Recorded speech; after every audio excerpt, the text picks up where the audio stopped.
पुणे से शुरू करता हूँ। चानी जैन जुड़ती हुई। Chani ma'am hi. Hello Ashish sir. Good afternoon good ma'am. Chani ma'am afternoon. क्या करते हो पुणे में? कब से आप स्टॉक मार्केट से जुड़े हो? सर मुझे 10+ इयर्स हो गए, अभी मैं फुल टाइम ट्रेडर हूँ। फुल टाइम ट्रेडर मतलब आप चार्ट्स की स्टडी करते हो और दिन भर एक्टिव रहते हो, ऐसा पढ़ो जी है ना? सर, जी जी। परफेक्ट है। चानी मैम पहला सवाल सतपति साहब के लिए कौन सा? सर मैंने चंबल फर्टिलाइजर्स लिया है हाँ। 598 के प्राइस पे। I got 1000 shares. तो अभी मार्केट थोड़ा अनस्टेबल है, तो क्या करना चाहिए? Looking at the range and all, wait करूं या फिर सेल कर दूं? क्यों लिया था चंबल? आप ट्रेड करते हो तो चार्ट के समीकरण अच्छे लग रहे थे या थोड़ा सा मानसून का तड़का जोड़ दिया था? हाँ, एक्चुअली करेक्ट भी हुआ है। और हाँ हुआ है। मॉनसून भी अभी अच्छा है, ऐसा प्रिडिक्शन है। तो इसलिए। आ, ठीक है। करेक्ट तो हुआ है बीच में अच्छा खासा। लाइए 1 महीने का चार्ट या 3 महीने का चार्ट। चंबल सही कहनी है चानी जी, एकदम ठंडा पड़ा था, आज तो फिर भी ठीक ठाक है, थोड़ा स्टेबलाइज होने की कोशिश कर रहा है। सतपति साहब ट्रेड के लिहाज से चंबल फर्टिलाइजर लिया हुआ है चानी जी ने 598, इनकी खरीद भाव से 4-5 रुपए नीचे चल रहा है। कमा के दे देगा क्या ट्रेड में? और स्टॉप लॉस चानी मैम, स्टॉप लॉस लगाया कहीं पे क्या? अभी तो नहीं लगाया है सर, थोड़ा वॉलेटिलिटी ज्यादा है इस हिसाब से। बट मुझे लग रहा है और डाउन साइड शायद नहीं आना चाहिए, बट लेट्स सी, लगा दूंगी मैं सर। अरे हाथ से निकल गया तो? आप तो सीजन ट्रेडर हो। खैर सतपति साहब, बने रहना है कि नहीं बने रहना है? और बने रहना है तो चानी मैम का स्टॉप लॉस कहाँ है? आशीष जी देखिए, 700 के आसपास का टॉप था चंबल फर्टिलाइजर में, और वहां से ये करेक्ट हुआ करीबन 590 तक। ये 590 क्या है? देखिए, मेरे मुझे लगता है कि ये 590 से अगर आप थोड़ा आप देखिए कि करेक्शन की शुरुआत हुई है चंबल फर्टिलाइजर में। जो रैली थी वो मैं प्योरली पोजिशनल देख रहा हूँ, ईयरली चार्ट देख रहा हूँ। तो जहाँ पे 250 से हमने देखा था, करीबन मुंह आया था 700।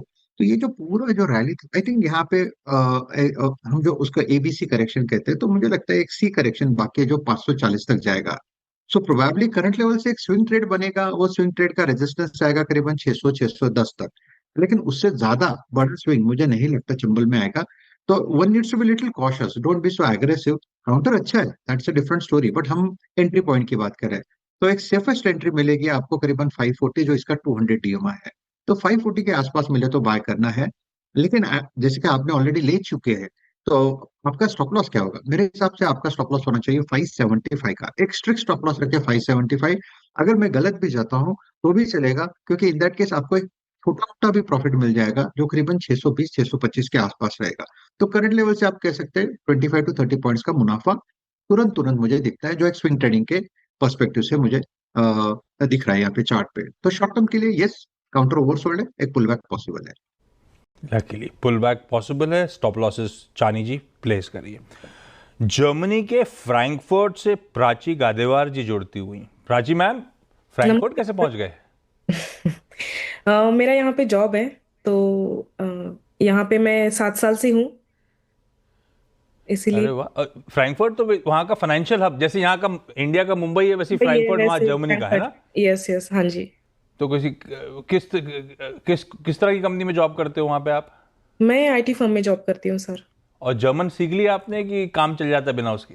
नहीं नहीं, जर्मन सीख लिए, बहुत सालों से हूँ तो सीखना पड़ता है। यहाँ पे सारे फाइनल मतलब जो कुछ भी डिस्कशंस वगैरह होते हैं वो जर्मन में ही होते हैं। भले ही कंपनी में ना हो, बट बाकी यहाँ उधर इधर उधर जाओ तो जर्मन में ही बात करना पड़ता है। हाँ, मज़ा आ रहा है जर्मनी में?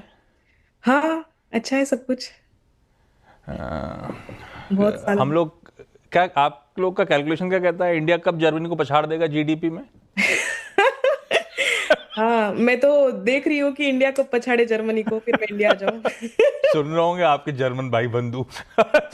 पहला सवाल कौन सा है तो वहां से एक्टिवली आप ट्रैक करते हो या लॉन्ग टर्म के लिए लेके छोड़ देते हो? नहीं नहीं, जैसे अनुज जी ने कहा था ना, कल ही कहा था उन्होंने, तो उन्होंने हाँ। बोला था कि जब भी मार्केट पर गिरता है तो मैं ले लेती हूँ, तो वैसा ही है मेरा भी कुछ। तो जब भी मार्केट गिरता है मैं जीटीटी ऑर्डर्स लगा के रखती हूँ सपोर्ट जोन पे, तो हाँ। मार्केट गिरी तो मेरे ऑर्डर्स ऑटोमेटिकली हिट हो जाते हैं। तो सही है। रिसेंटली अभी स्टार्ट किया है कि मैंने देख रही थी कि आईटी का बहुत अभी करेक्शन हाँ। पे था, और एकदम से रैली आई थी एंड हाँ। देन हाँ। करेक्ट हुआ, तो आई थॉट मैं ले लेती हूँ इन्फी।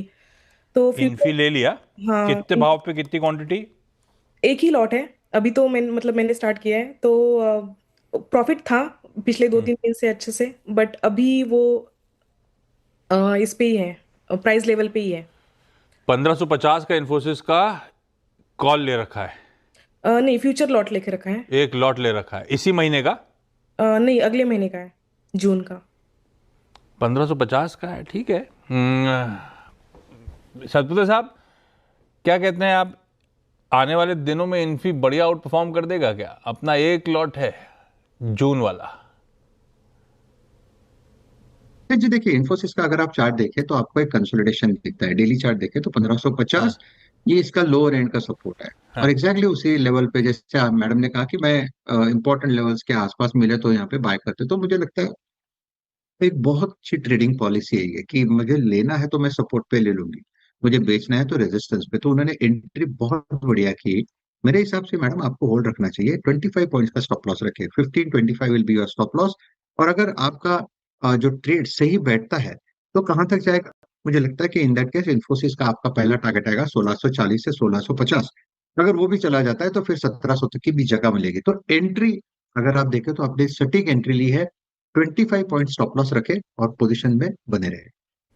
ठीक है सर। सही है, बढ़िया स्ट्रैटेजी है, ब्यूटीफुल एंट्री है, बने रहो मैम। पर हाँ, फ्यूचर का लॉट है तो स्टॉप लॉसेस का ध्यान रखते हो, जो आप सतपुते साहब कह रहे हैं। फ्रैंकफर्टर्स तो खूब खाते हो कि वहाँ पे मज़ा आता होगा खाने में। नहीं नहीं, खाना इतना अच्छा नहीं मिलता। अरे वो तो वहाँ आपके सॉसेजेस तो दुनिया में जाने जाते हैं यार। बट मैं वेजिटेरियन हूँ ना, तो लो, तो फिर गए क्यों थे? मुझे ले चलते अपने साथ, मुझे तो बड़ा शौक है। आप आ खैर, जाओ। हैदराबाद जा रहा हूँ स्वाति जी के पास। नहीं, पहले जाऊंगा दिल्ली, गुंजन जैन जोड़ती हुई। गुंजन मैम, हाय, good afternoon Gunjan ma'am.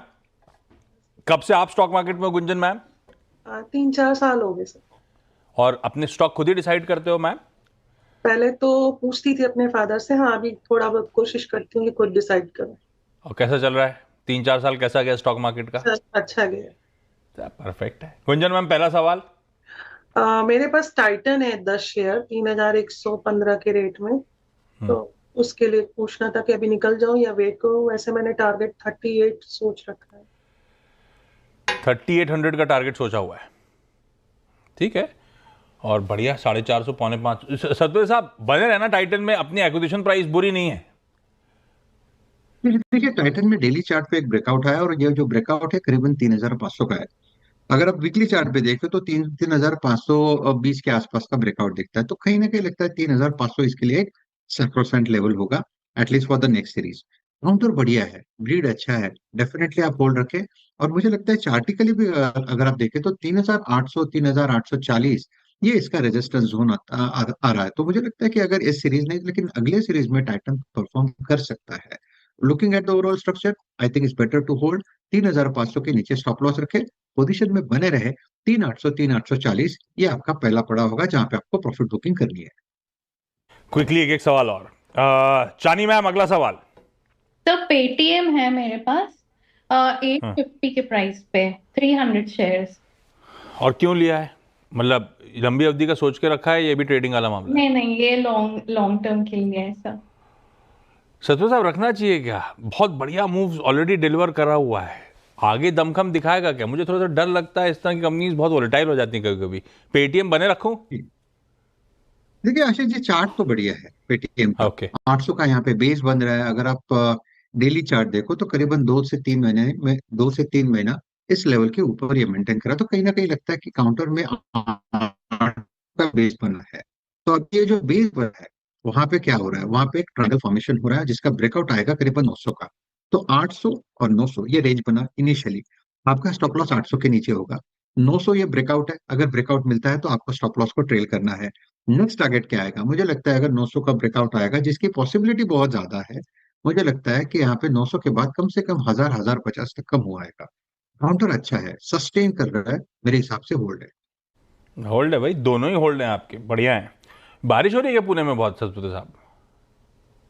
Ashish ji, बारिश तो शुरू हो गई है, लेकिन वो अपनी बंबई जैसी बारिश नहीं है।